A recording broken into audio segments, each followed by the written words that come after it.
Bien, bonjour et bienvenue à tous. Une fois de plus, donc d'une semaine à l'autre, nous avons le plaisir et je dirais la chance de nous revoir parce que j'ai en quelque sorte appris à vivre un peu au jour le jour. Donc nous avons vu ces dernières semaines que les théories qui ont prédominé jusqu'à présent concernant la formation du texte des entretiens, donc en chinois du Lun Yu, ces théories la conçoivent comme un processus de transmission, ou du moins comme un prolongement dans la continuité des paroles et de l'enseignement de Confucius, grâce à la médiation des disciples directs, les dizi, ou indirects, les menren, ou comme un processus de stratification, ou pour employer ce mot horrible, ce processus d'incrémentation qui est lui aussi continu.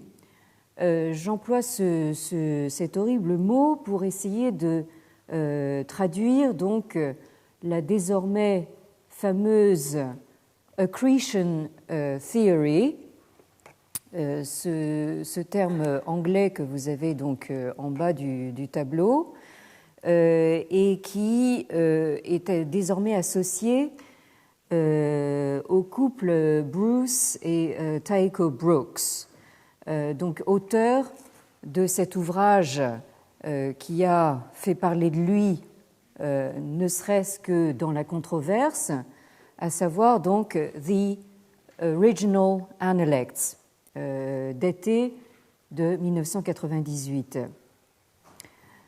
Or, c'est précisément cette continuité, ce caractère continu, qui fait aujourd'hui l'objet principal des remises en cause de ceux que j'ai appelés les déconstructeurs, donc par opposition aux destructeurs, mais aussi aux reconstructeurs.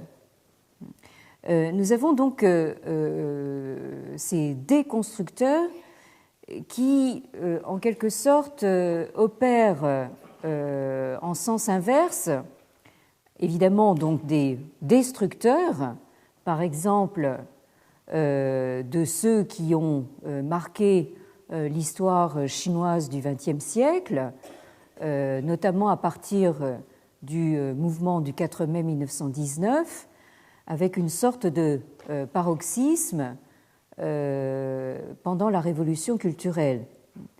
Et ces déconstructeurs opèrent également donc en sens inverse des reconstructeurs que nous voyons à l'œuvre aujourd'hui et qui opèrent essentiellement donc en vertu de motifs idéologiques.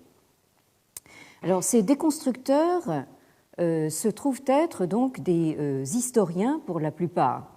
Donc là, nous avons affaire à une tendance critique par excellence. Alors, je terminais la semaine dernière en évoquant le nom de celui qui fut mon maître en étude du corpus canonique chinois, le professeur Zhu Weizheng, dont vous avez le nom ici, donc du département d'histoire de l'université Fudan, que les Français connaissent comme l'université Aurore, hein, donc l'université Fudan de Shanghai. Le professeur Zhu Weizheng, qui dès 1986, c'est-à-dire il y a 25 ans, dans une Chine qui sortait à peine de la révolution culturelle, s'interrogeait sur la multitude de ce qu'il appelait les faux Confucius, multitude qui a fini par recouvrir le vrai Confucius. Et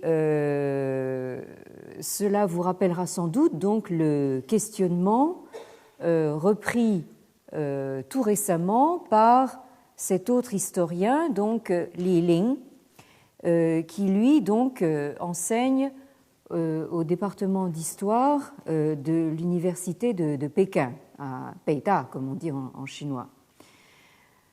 Donc, dans le même mouvement, Zhu Weizheng soulevait la question de savoir si le texte du Lun est bien la source fiable concernant donc le vrai Confucius, le Confucius historique, et il se demandait également quels peuvent bien être le ou les véritables compilateurs du Lun.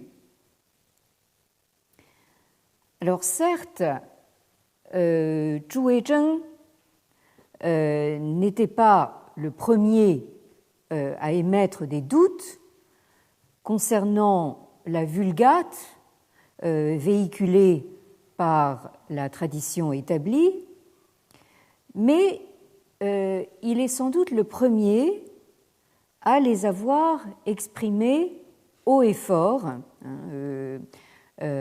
Pour ceux d'entre vous qui le connaissent, c'est quelqu'un qu'on pourrait qualifier de fort tempérament, comme le disent volontiers donc ses proches en milieu chinois. C'est quelqu'un qui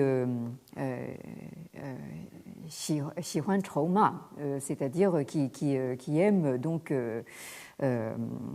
vitupérer et donc s'en prendre assez violemment donc à ses adversaires. Donc c'est quelqu'un qui parle haut et fort. Donc je le rappelle, dans une Chine à peine sortie donc de la révolution culturelle. Alors cependant, il faut bien dire que d'autres érudits avant lui ont soumis le texte du Lun à un examen impitoyable et on serait presque tenté de parler d'autopsie. Donc un examen à la loupe ou sous le microscope, si vous préférez, et on pense notamment aux philologues japonais qui ont la réputation, dans les milieux sinologiques, d'être absolument redoutables de patience et de minutie. Ils sont capables de vous décortiquer donc un texte avec une minutie presque surhumaine.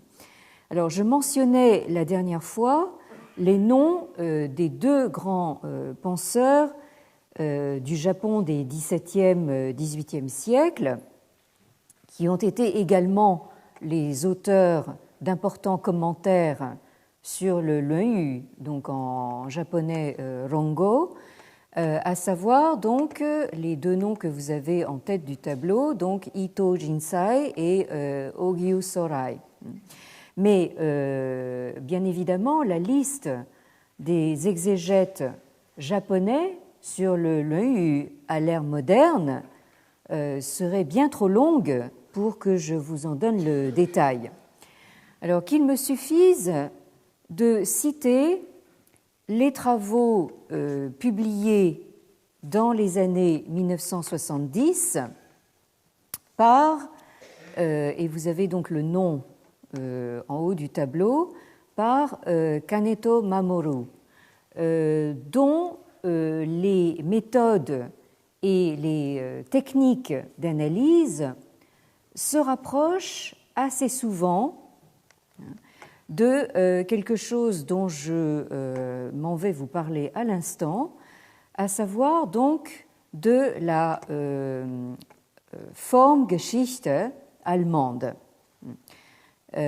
Donc j'essaie de retrouver ma flèche ici. Oui, vous avez donc ce terme de Formgeschichte ici.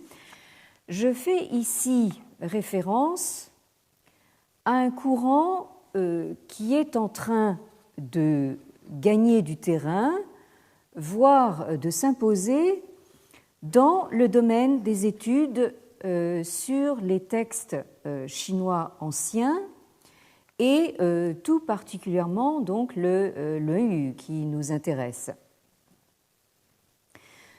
Alors, comme vous vous en souvenez peut-être, je rappelais la semaine dernière que dans ces questionnements,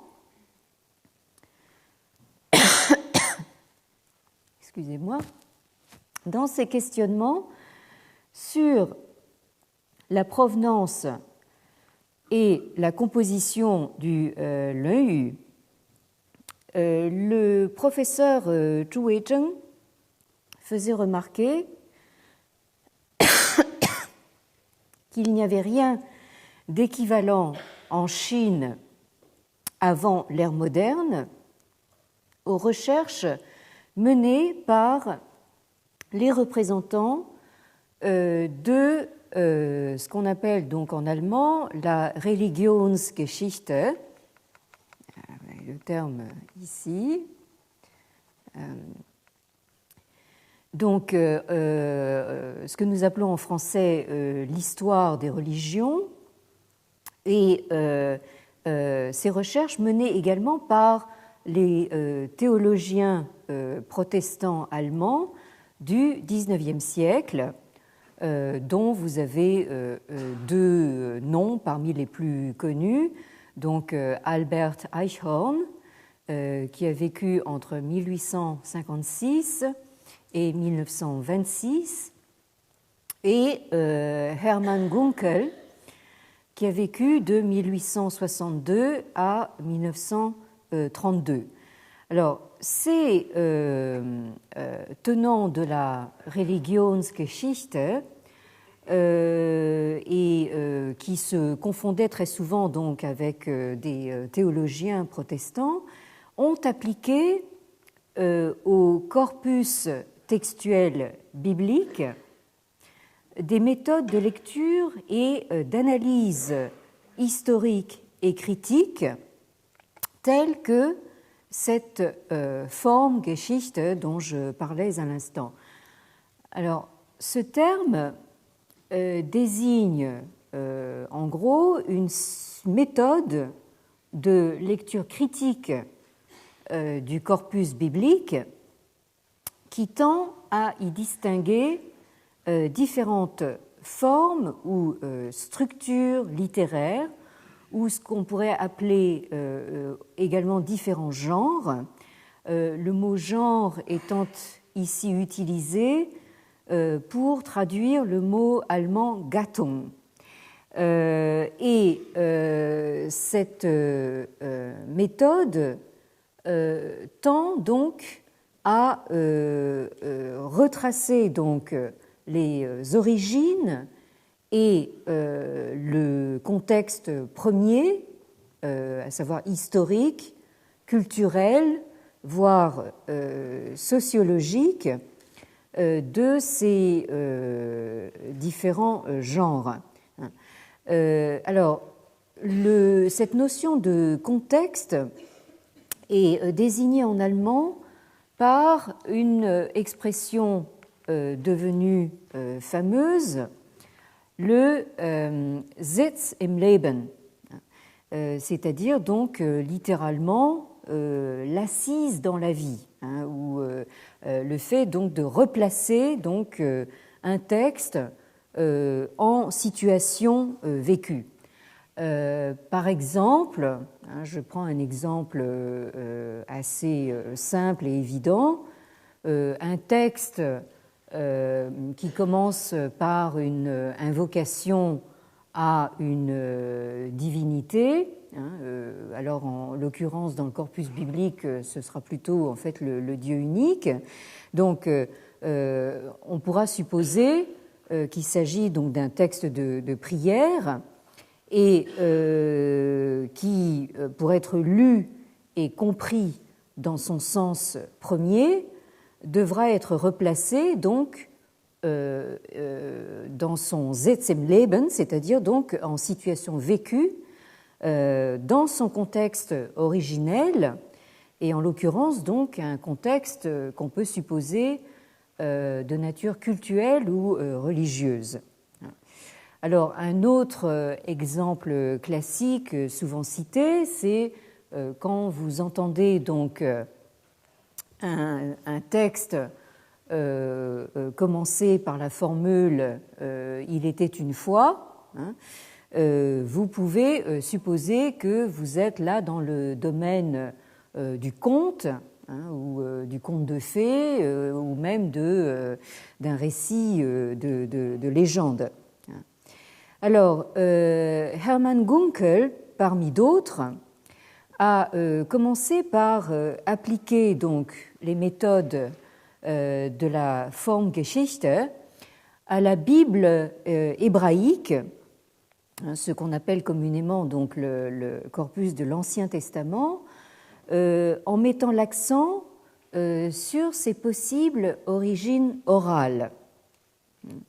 Alors d'autres ont suivi, comme ce nom que vous avez en bas du tableau, comme Rudolf Bultmann, qui a vécu entre 1884 et 1976, et qui, eux, donc, ont suivi en appliquant ces méthodes au corpus du Nouveau Testament, hein, et donc aux évangiles, hein, mais donc en déplaçant l'accent sur la théorie des genres littéraires. Donc, nous avons là, en fait, une méthode de lecture des textes qui se rapprocherait assez, en fait, des approches de type structuraliste qui se sont développées dans le monde occidental d'après-guerre, hein, et notamment donc dans les années 1960 et 1970. Alors, je signale en passant, pour ceux d'entre vous qui ne lisent pas l'allemand, qu'il existe un ouvrage en français sur Hermann Gunkel.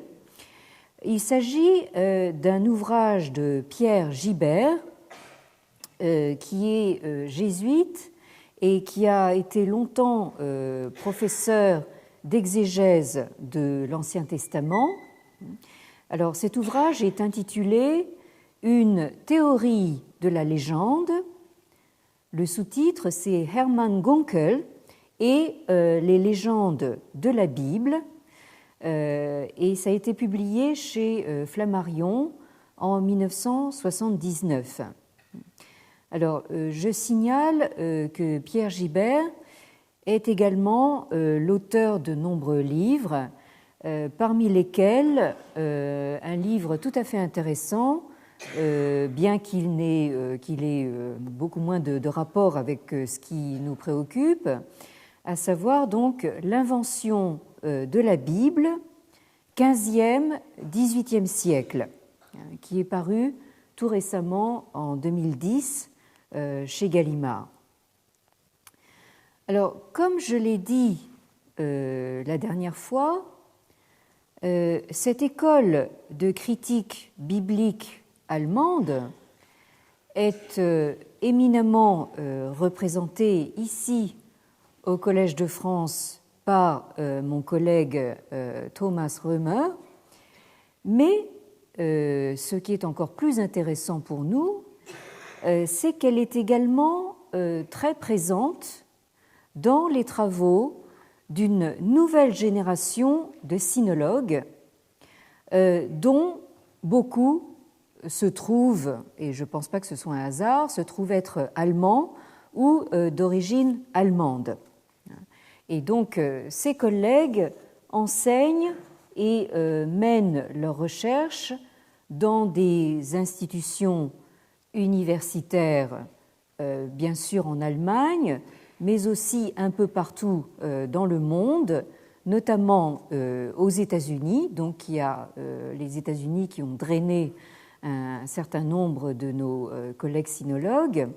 Et ces collègues se rallient donc en grand nombre aux méthodes que j'ai appelées déconstructionnistes, inspirées donc de cette école allemande de critique biblique.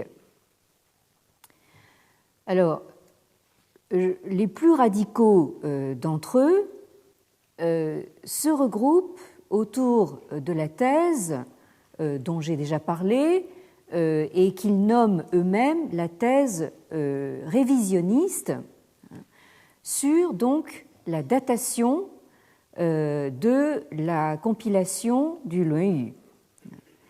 Alors, il s'agit d'une thèse déjà formulée en japonais par Kaneto Mamoru, dont je parlais tout à l'heure, dans les années 1970, puis en chinois par donc mon maître Zhu Weizheng dans les années 1980, ensuite reprise en anglais dans les années 1990 par le sinologue australien que je mentionnais également la dernière fois, John Maycomb.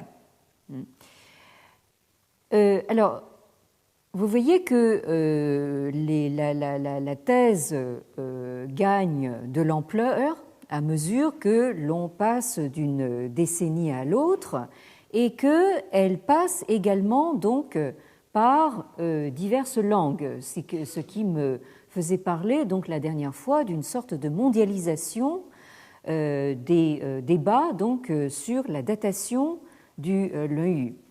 Alors, cette thèse révisionniste, c'est celle selon laquelle le Luan-Yu ne peut pas s'être constitué en livre.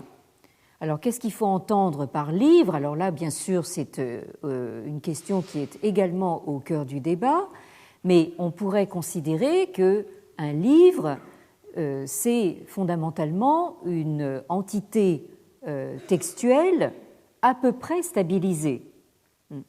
Donc, pour les révisionnistes, le Luan-Yu ne peut pas s'être constitué donc en livre, ne peut pas s'être stabilisé en tant que texte avant le milieu du IIe siècle avant l'ère chrétienne, c'est-à-dire en gros aux alentours de 150 avant Jésus-Christ, ce qui correspond, je vous le rappelle, donc à, disons, la première partie de la dynastie Han, c'est-à-dire donc des Han occidentaux.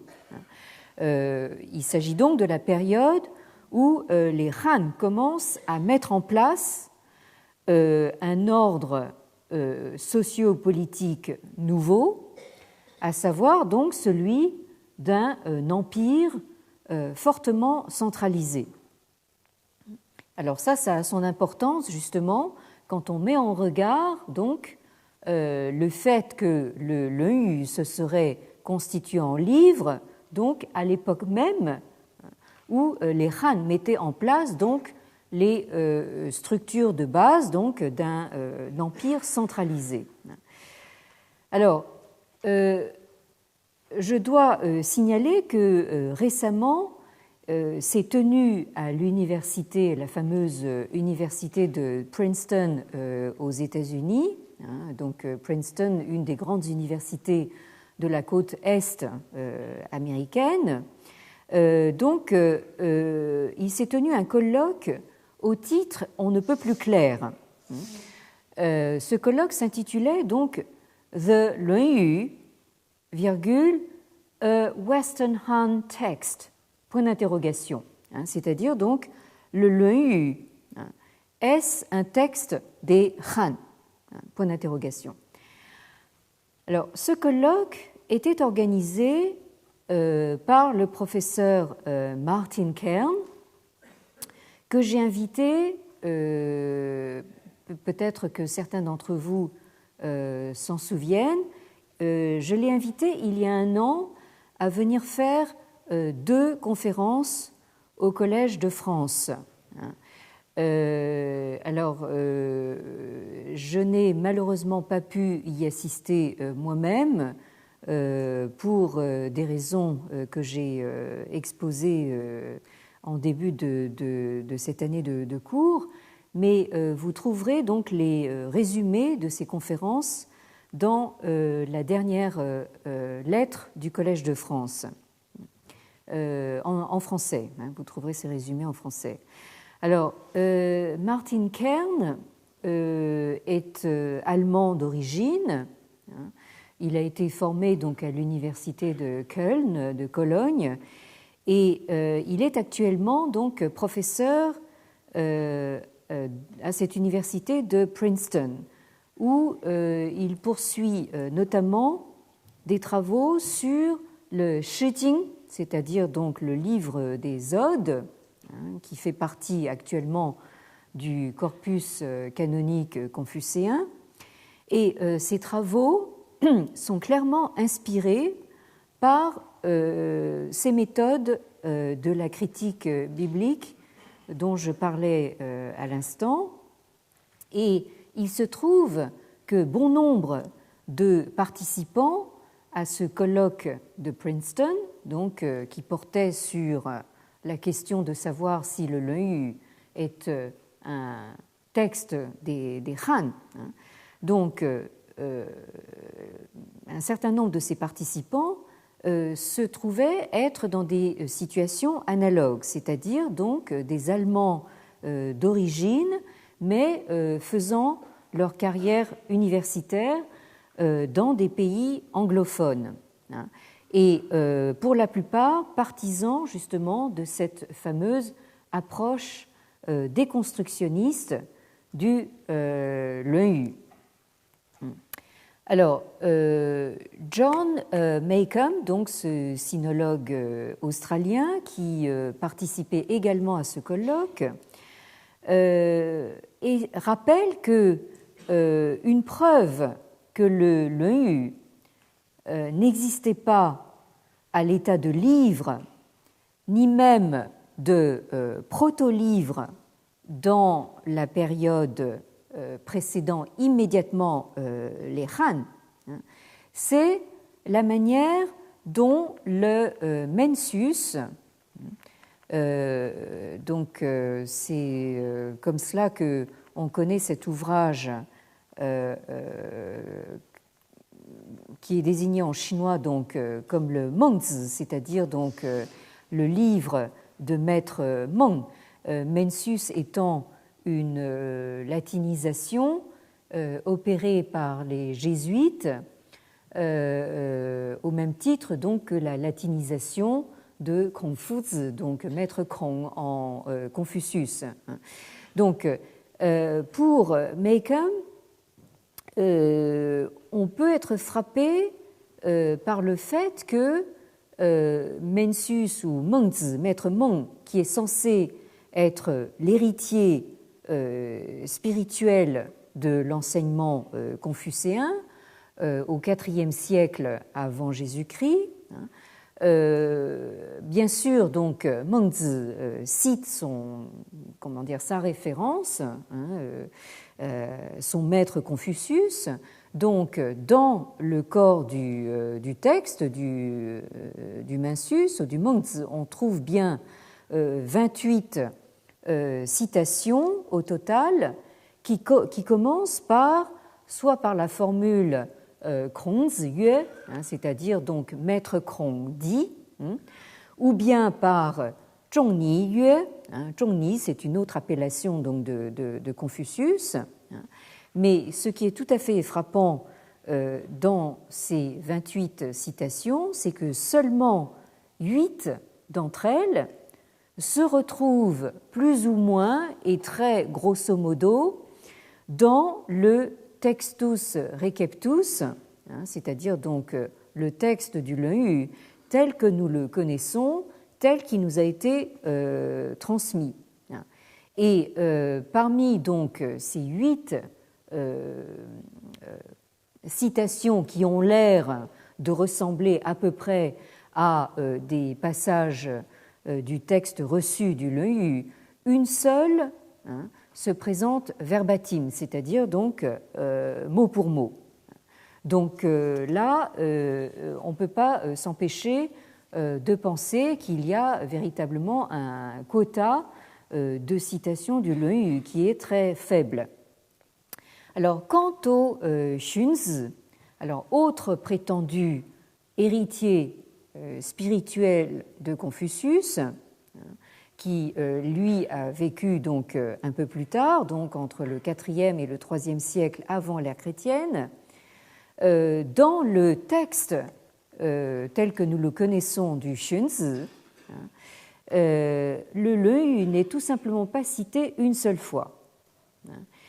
Et dans les donc nombreux passages quand même qui font référence à Confucius, il n'y en a donc pas un seul qui se retrouve dans le Textus Receptus du Leu. Alors, ceci atteste de, pour le moins, de la très grande fluidité dans laquelle se trouvaient encore les traces enregistrées par oral ou par écrit des propos de Confucius au IVe, IIIe siècle avant l'ère chrétienne, c'est-à-dire donc tout juste avant l'avènement des Han, que l'on date en général donc de 206 avant Jésus-Christ. Alors, à propos de fluidité, on peut rappeler les propos pleins d'humour de l'historien Li Ling, que j'ai déjà cité, et qui, je vous le rappelle, est l'auteur donc de cet ouvrage plutôt au titre plutôt provocateur, donc Santiago, donc qui comparait dans son titre Confucius à un chien errant. Donc ce même Li Ling, qui par ailleurs est un très grand connaisseur de manuscrits et de textes anciens, affirme dans une publication récente que, alors je vous ai donné la formule de Li Ling, donc en chinois ici, donc 战国秦汉的古书好像气体, c'est-à-dire donc les livres ou les écrits donc des royaumes combattants de l'époque Qin, c'est-à-dire donc celle du premier empereur, et de l'époque Han, 好像气体 semble être à l'état gazeux. 隋唐古书好像液体, c'est-à-dire donc les ouvrages anciens des Sui et des Tang. Alors là, ça nous mène déjà aux environs des 7e, 9e siècles de l'ère chrétienne, sont encore, selon lui, à l'état liquide. Et Song Yilai de Kushu, 则是固体, c'est-à-dire donc ça n'est qu'à partir des Song, c'est-à-dire là nous sommes déjà au XIe siècle de l'ère chrétienne, donc au début du 2e millénaire de l'ère chrétienne, que selon Li Ling, les textes deviennent solides. Alors, même si Li Ling exagère peut-être un peu, on s'est aperçu que la fluidité ou l'absence de stabilité des textes tient non seulement aux raisons que l'on peut s'imaginer habituellement, c'est-à-dire donc perte des sources, disparition des sources, omission, erreur de copiste, etc. Mais cette fluidité, on s'aperçoit maintenant qu'elle est en réalité due à la structure même des textes, c'est-à-dire à leur mode de composition et aux conditions matérielles de leur mise par écrit. C'est-à-dire que là, en fait, on remonte d'un cran. On a toujours eu l'habitude de supposer que les textes nous arrivent de manière fragmentaire, du fait des problèmes de conservation donc de l'écrit. Mais là, en fait, nous sommes passés à la thèse selon laquelle donc les écrits se présentaient déjà à l'origine d'une manière qui nous apparaît à nous fragmentaire. Alors, une telle prise de conscience a été provoquée par deux facteurs qui opèrent aujourd'hui donc de manière concomitante.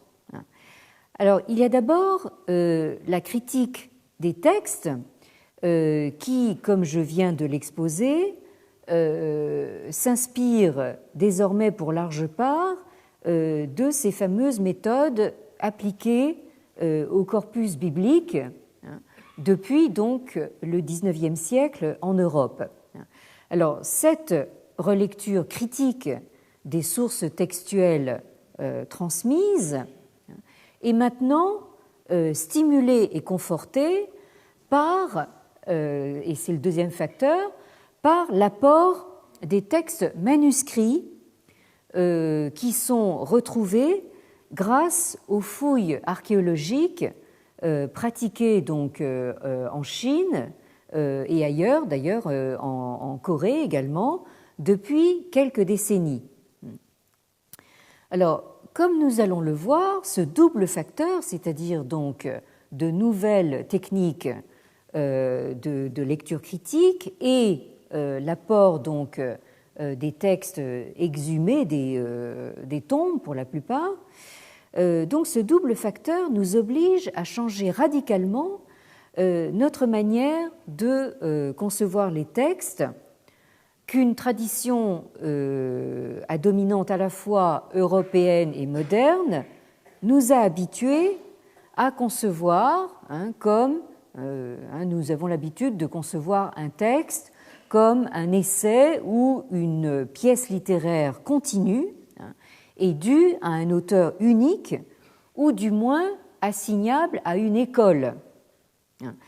Alors, cette conception du texte est complètement à revoir quand nous parlons donc des textes chinois anciens. Alors, ça n'est pas à dire que ce genre de texte tel que nous le concevons, c'est-à-dire comme une pièce continue due à un auteur, ne pouvait pas exister dans la Chine ancienne, mais il est à peu près probable que ça n'était pas la norme. Et que la norme, en fait, elle est plutôt justement dans ce que nous allons voir maintenant. Alors, on a vu que la terminologie chinoise traditionnelle,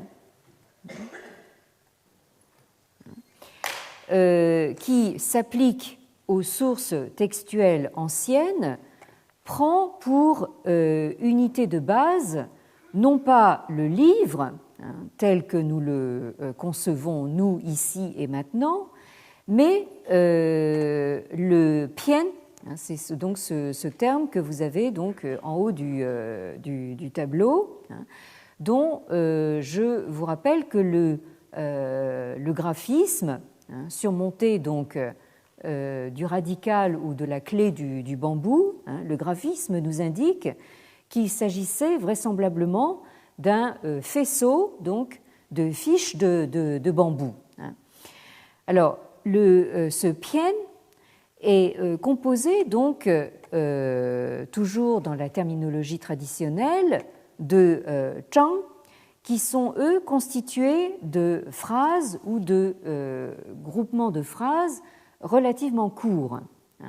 Donc un zhang, ça peut être, alors pour faire référence à des textes que vous connaissez peut-être, ça peut être donc une section dans le Yu.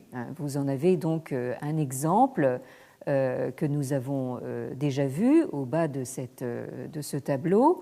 Il s'agit donc de la toute première section donc du premier pian, du le hu. Ça peut être donc une section. Alors les sections dans le hu peuvent varier énormément. Ces sections peuvent aller de 5 caractères. Vous avez des sections qui comportent simplement 5 mots ou 5 caractères et qui peuvent aller jusqu'à une série de paragraphes. Ou ça peut être aussi, pour faire référence là aussi à quelque chose que vous connaissez, ce qu'on appelle une stance ou un verset dans le Laozi, ou le Tao Te Ching, donc le livre de la voix et de sa vertu ou de sa puissance. Alors, si on compare différentes sources textuelles, on s'aperçoit que certains zhang ou phrases, ou même membres de phrases, qui sont en quelque sorte des unités de base servant à constituer le texte dans son entier, se retrouvent dans différentes sources et donc dans différents contextes où ces unités prennent des sens différents. Alors là, vous allez, je sens que vous perdez pied et nous allons donc immédiatement prendre un exemple concret que j'emprunte donc à l'exposé donc d'un de ses collègues d'origine allemande qui enseigne actuellement à l'université de Boulder, Colorado, à savoir donc Matthias Richter, qui donc a assisté à ce colloque dont je parlais tout à l'heure, ce colloque de Princeton, et qui donc nous fournit cet exemple. Si vous prenez donc la deuxième ligne de ce tableau, il s'agit donc d'une fameuse formule du Laozi, donc à la stance ou au verset 64, qui se lit de cette manière, donc Shen zhong ru shi, ze wu bai shi. Alors, si vous avez donc entre crochets carrés une tentative donc de reconstitution de la prononciation de ces deux mots qui terminent donc l'unité le membre de phrase, donc quelque chose qui doit se prononcer comme siek et ziek. Et pour vous signaler l'effet de rime, parce que c'est ainsi que se construit la plus grande partie du Laozi, donc des membres de phrases très courts, donc qui sont la plupart du temps rimés. Alors, que peut vouloir dire donc cette phrase ou ces deux phrases? Si on est shen zhong ru shi, si on est attentif à la fin comme au début, on ze wu bai shi, c'est-à-dire littéralement il n'y aura pas d'action mise en échec. Autrement dit, si on prête attention à la fin comme on a prêté attention au début, on ne risque pas de connaître l'échec. Alors, ce qui est tout à fait intéressant, c'est qu'on retrouve la formule pratiquement à l'identique dans d'autres sources qui précèdent immédiatement l'avènement des Han ou qui sont d'époque Han. Vous avez par exemple ici le Shuoyuan, qui est une source d'époque Han, donc au chapitre 16, où vous retrouvez donc le premier membre de phrase, donc Shen zhong ru shi, combiné donc avec un deuxième membre de phrase, c'est-à-dire une deuxième fin de phrase, qui se lit donc en chinois moderne chang yi wei jie. Et là aussi, donc, sont soulignés donc entre crochets carrés les effets de rime. Autant donc l'effet de rime est perdu en chinois moderne, autant on pourrait supposer que, donc, que dans la lecture de l'époque, ces deux membres de phrase rimaient. Donc, cette phrase en entier voudrait dire donc être attentif à la fin comme au début. Il faut prendre donc ce principe comme chang yi wei jie, c'est-à-dire comme règle constante. Autrement dit, donc ici, vous avez un deuxième membre de phrase qui n'a plus grand-chose à voir donc avec ce qui précède dans le Laozi. Et de la même façon, donc, dans le Shangshu, qui est également un des textes du corpus canonique confucéen, qu'on connaît plus familièrement sous le titre de Shujing, c'est-à-dire donc le livre canonique des documents historiques, vous avez une légère variante de ce premier membre de phrase, à savoir, donc là nous sommes à la 4e ligne, donc Shenzhong Yu Shi, c'est-à-dire donc il s'agirait d'exercer sur le début l'attention que l'on porte sur la fin. Alors vous me direz, ça revient à peu près au même, sauf que ça, comment dire, vous avez une variante qui inverse un petit peu le propos. Et alors, quand on en vient donc à la 5e citation que vous avez sur le tableau, c'est-à-dire le Zuozhuan, que l'on considère comme une source pré-Han, vous avez donc cette formule où on reconnaît quelque chose de ressemblant mais qui n'est pas formulé exactement de la même façon. Donc, shen shi er jing zhong, zhong yi bu kun, c'est-à-dire donc être attentif au début tout en gardant son respect pour la fin. C'est faire en sorte, je traduis très littéralement, c'est faire en sorte que le zhong, c'est-à-dire la fin, se passe sans difficulté, sans obstacle majeur.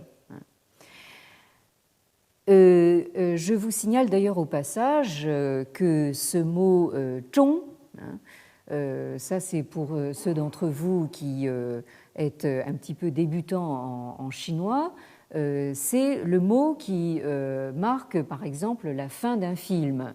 Quand vous arrivez à la fin d'un film, vous avez un film chinois évidemment et même japonais, vous avez ce mot zhong qui apparaît à la place du mot fin.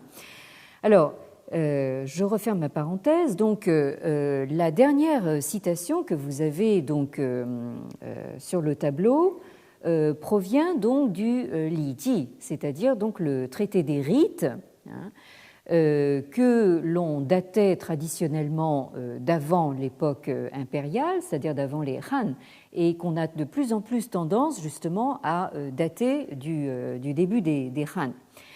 Alors, vous avez ici la formule Ziyue, Shi Jun, Shen Shi er Jing Zhong, c'est-à-dire donc servir son prince, servir son Jun, c'est-à-dire son souverain, c'est Shen Shi, c'est-à-dire c'est être attentif au début, tout en gardant son respect pour la fin.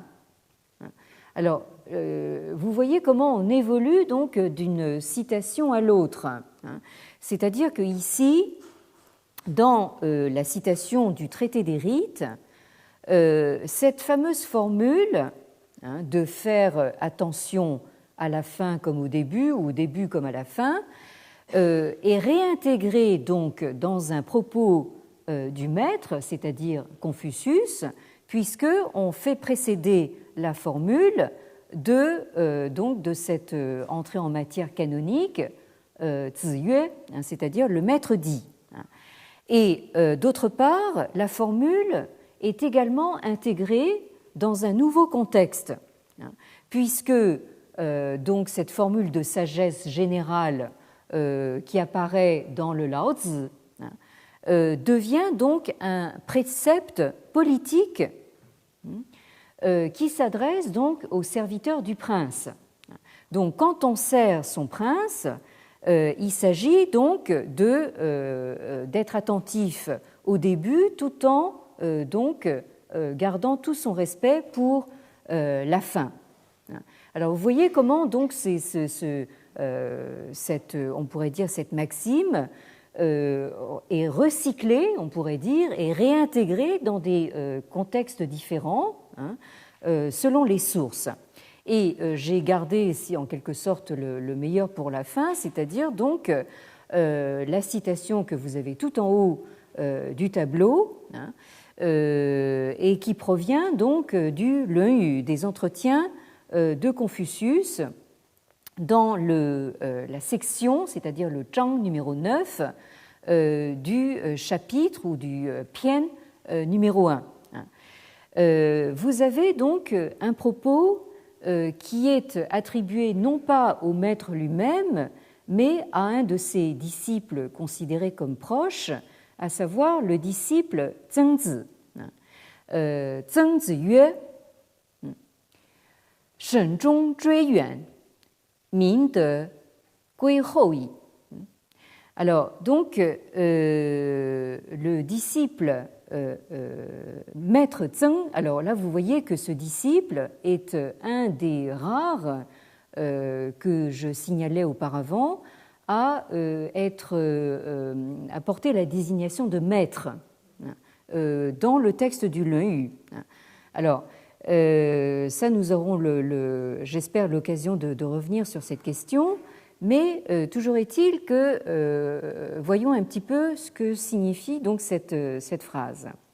Alors, Shenzhong, c'est-à-dire donc, selon certains commentateurs, cette phrase voudrait dire être attentif à zhong, c'est-à-dire ici vous retrouvez le mot fin, mais dans le contexte qu'il faut justement ce fameux Sitz im Leben dont parlent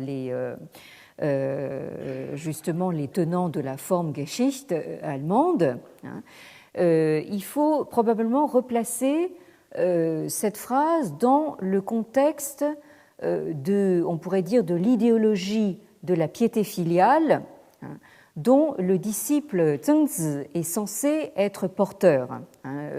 Quand vous dites Zhengzi dans les sources anciennes et plus encore dans les sources du début des Han, ça équivaut pratiquement à parler tout de suite de la piété filiale. Zhengzi est, dans le Lun-Yu apparaît justement comme un modèle de piété filiale.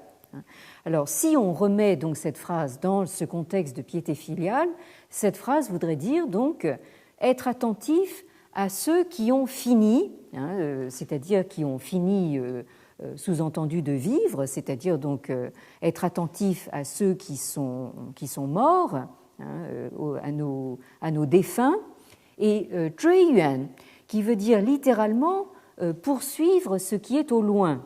Alors bon, traduit comme ça ne veut pas dire grand-chose, mais si encore une fois on replace dans le contexte de la piété filiale et du culte aux ancêtres, ça voudrait dire donc être attentif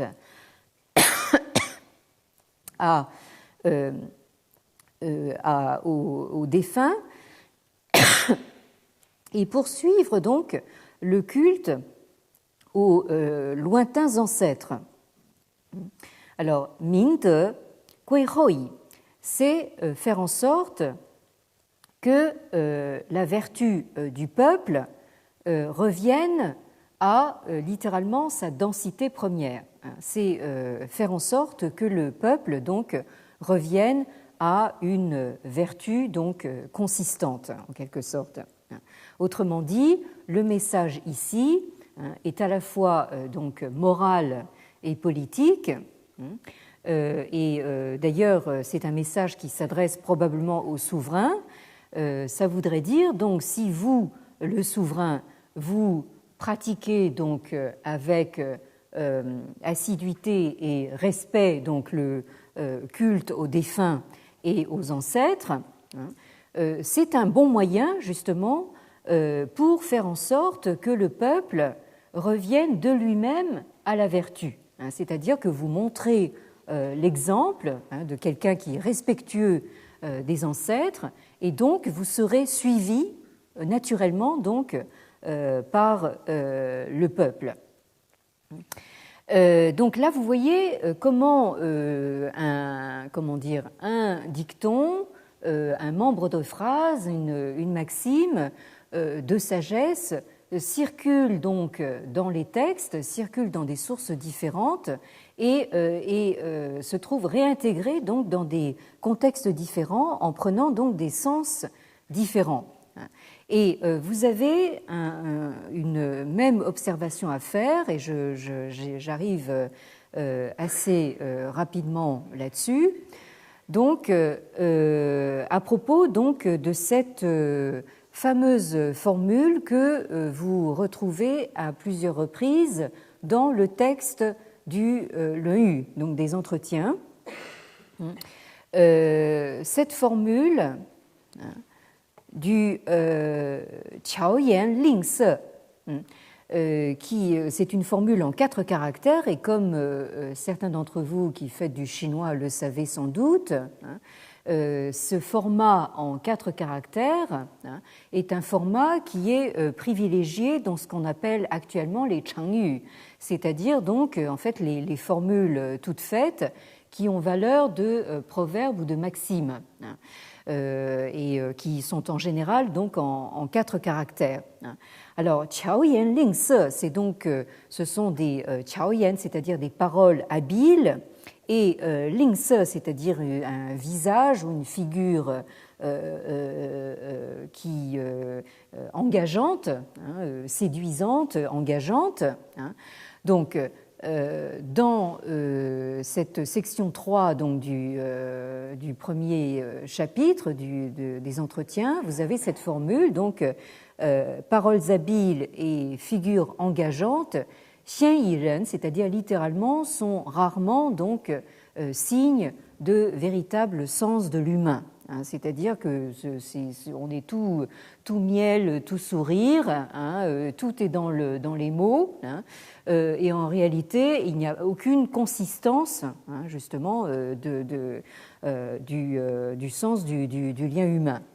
Et alors, cette formule, vous la retrouvez, je passe assez rapidement, car l'heure avance, vous la retrouvez donc au livre 5, donc section 25, Qiao Yan Ling Se Zu Gong. Vous la retrouvez donc associée donc à un troisième élément. Vous avez donc les paroles habiles, la figure engageante et le zugong, c'est-à-dire donc un respect littéralement uniquement de surface, c'est-à-dire donc qui n'est que dans le comportement extérieur.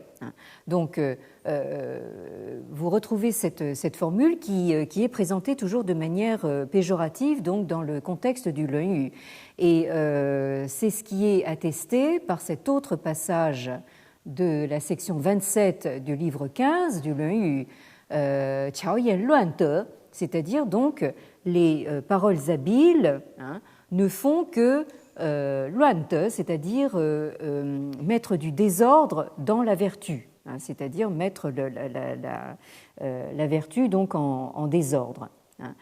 Et donc ce qui est tout à fait frappant, c'est que cette formule que l'on a présentée comme étant justement au cœur de l'enseignement de Confucius, c'est-à-dire une méfiance vis-à-vis donc de la rhétorique fleurie et une méfiance vis-à-vis donc d'un comportement purement extérieur, là aussi tout miel et tout sourire. Donc, en réalité, hein, on est presque un peu déçu de la retrouver telle qu'elle dans une multiplicité d'autres sources. Alors, vous retrouvez dans ces sources le Shangshu, donc le livre des documents dont je parlais tout à l'heure, le Yizhoushu, le Guanzi, le Shuoyuan que j'ai déjà cité tout à l'heure, hein, tel quel. Hein. Bon, et vous la retrouvez également, hein, et vous l'avez ici sur cette ligne ici, dans le Shangjunshu, qui est un livre d'inspiration légiste. Autrement dit, là, nous n'avons absolument rien de confucéen en principe, hein, où il est question donc de Qiaoyan Xu Dao, hein, c'est-à-dire donc de paroles habiles et d'une voix creuse. Et dans un autre passage du même livre du prince Shang, donc Qiaoyan Bian Shuo, c'est-à-dire donc des paroles habiles et donc des discours sophistes. Autre source qui date de la période immédiatement pré-impériale, donc, ou même du début de la période impériale, le Lu Shi Chunqiu, où il est question de Qiaoyan Bianci.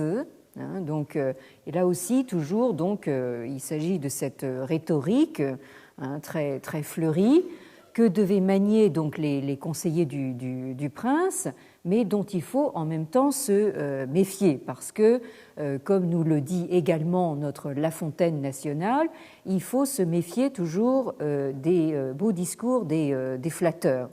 Et vous retrouvez, et j'en terminerai là-dessus pour aujourd'hui, une formule à peu près équivalente donc, dans des manuscrits qui ont été exhumés des tombes, à savoir donc le Xing Ziming Chu et le Xing Qinglun, où vous avez la formule Qiaoyan Li Ci, c'est-à-dire là aussi donc paroles habiles et donc propos, disons, favorables, hein, propos ou profitables plus exactement.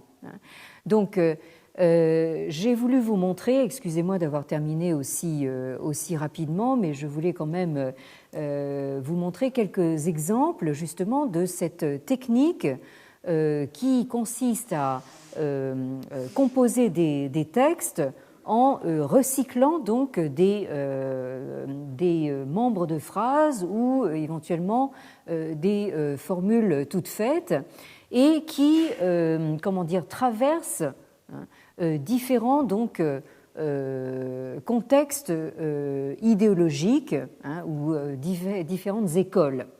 Autrement dit, là, ça nous apprend justement à éventuellement éviter de continuer à raisonner justement dans ces termes de compartimentage entre différentes écoles. Je pense que les textes anciens